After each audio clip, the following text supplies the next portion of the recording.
Hey guys, welcome back. And അപ്പോൾ ഇന്ന് നമുക്ക് ഭയങ്കര സിമ്പിൾ ആൻഡ് എസ്തെറ്റിക് ആയിട്ടുള്ള ഒരു ക്രാഫ്റ്റ് ഐഡിയ ചെയ്യാം. ഇതേപോലെ കുറേ എണ്ണമൊക്കെ ഉണ്ടാക്കിയിട്ട് നല്ല നീറ്റായിട്ട് വാളിലൊക്കെ അറേഞ്ച് ചെയ്ത് കഴിഞ്ഞാൽ നല്ല രസമായിരിക്കും കാണാനായിട്ട്. ഞാനൊരു ഫുൾ കളർ പേപ്പറാണ് എടുത്തിട്ടുള്ളത്. നിങ്ങൾക്ക് അതിനെ സ്മോൾ സൈസിലേക്ക് എടുക്കാം. ഫുൾ കളർ പേപ്പർ ആയതുകൊണ്ട് തന്നെ ഞാൻ ഒരു പ്ലേറ്റ് യൂസ് ചെയ്തിട്ടാണ് ഈ ഒരു ഷേപ്പ് വരച്ചു കൊടുത്തുള്ളത്. പിന്നെ ഞാൻ ചെയ്യുന്ന പോലെ തന്നെ നിങ്ങളൊന്ന് ഫോൾഡ് ചെയ്ത് കൊടുക്കാം.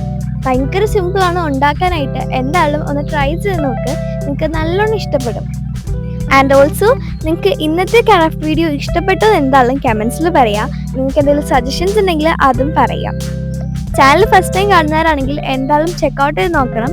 എന്നിട്ട് നിങ്ങൾക്ക് ഇഷ്ടപ്പെടുകയാണെങ്കിൽ എന്തായാലും സബ്സ്ക്രൈബ് ചെയ്ത് സപ്പോർട്ട് ചെയ്യാം. നിങ്ങൾക്ക് എന്തെങ്കിലും ബാക്ക് ടു സ്കൂൾ ക്രാഫ്റ്റോ അല്ലെങ്കിൽ എന്തെങ്കിലും ക്രാഫ്റ്റ് ഐഡിയോസോ വ്ളോഗ്സോ അങ്ങനെ എന്തെങ്കിലും ഒക്കെ ഉണ്ടെങ്കിൽ എന്തായാലും കമൻസിൽ പറയാം. ഞാൻ എന്തായാലും അത് ട്രൈ ചെയ്യാം. വീഡിയോയിൽ കാണുമ്പോൾ നിങ്ങൾ വിചാരിക്കും എൻ്റെ പൊന്നോ ഇത് ഫുള്ള് മടക്കാനുണ്ടല്ലോ, ഭയങ്കര ഹാർഡായിരിക്കും. പക്ഷെ അല്ല, ഇത് ട്രൈ ചെയ്ത് നോക്കുക, ഭയങ്കര സിമ്പിളാണ്.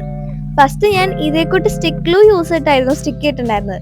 വലിയ സന്തോഷത്തിൽ ഞാൻ അത് റെഡിയായി എന്നൊക്കെ വിചാരിച്ച് നോക്കി കഴിഞ്ഞപ്പോൾ അത് വിട്ടുപോയി. പിന്നെ ഇതേക്കൂട്ട് ഗ്ലൂ യൂസ് ചെയ്തിട്ടാണ് ഞാൻ സ്റ്റിക്ക് ചെയ്തിട്ടുള്ളത്.